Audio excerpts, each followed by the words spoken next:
జ్ఞానులట. ఎదురుగుండా మరియా ఉంది, పక్కన యోసేపు ఉన్నాడు, మధ్యలో యేసు ఉన్నాడు. ముగ్గురు ఉన్నారు. ముగ్గురిని కలిసి పూజించలా. మరియమ్మను యేసయ్యను కలిపి పూజించలా. వారు జ్ఞానము కలిగిన వారు కనుక ఏం చేశారు? ఆయనను పూజించిరి. ఎవరు ఆయన? ప్రభు అయిన యేసుక్రీస్తును పూజించిరే. అంటే అర్థం ఏమిటి?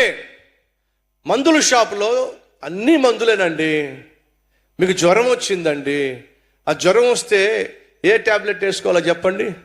పారాసిటమాల్. ఏమిటది? పారాసిటమాల్. మందుల షాపు నిండా మందులే, కానీ నీ జ్వరాన్ని తగ్గించేటటువంటి మందు మాత్రం ఒకటే ఉంది. ఆ ఒక్క ట్యాబ్లెట్ వేసుకుంటేనే నీ రోగం తగ్గిద్ది. ఒప్పుకుంటారా? ఈ లోకంలో ఎన్ని విశ్వాసాలు ఉన్నా ఒకే ఒక్క విశ్వాసం. ఈ లోకంలో ఎవరెవరు ఉన్నా ఒకే ఒక్కడో, నిన్ను నన్ను బాగు చేయగలిగిన వాడు, నీకు నాకున్న ప్రతి సమస్యను పరిష్కరించగలిగిన వాడు, సృష్టికర్త అయిన లోక రక్షకుడు. మందుల షాపులో అన్ని మందులే కదా అని చెప్పేసి నీకు జ్వరం వస్తే మందులన్నీ తీసుకుని వేసేసుకున్నావు అనుకో, గుట్టుకుమంటాం. నీ జ్వరాన్ని తగ్గించే మందు ఒకటే. మీరు అమెరికా దేశానికి వెళ్ళి జ్వరం వస్తే పారాసెటమాలే వేసుకుంటారు.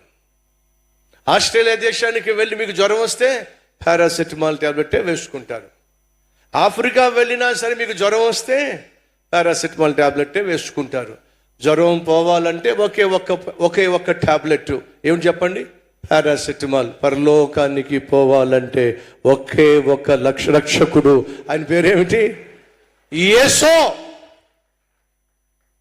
ఏ దేశంలో వారైనా సరే వారు చేసిన పాపములను నుండి క్షమించబడి పరలోకానికి వెళ్ళాలి అని ఆశిస్తున్నట్లయితే పరలోకానికి చేర్చగలిగిన శక్తి, చేర్చగలిగిన నాథుడు ప్రభు అయిన యేసుక్రీస్తు అని బైబిల్ సెలవిస్తుంది.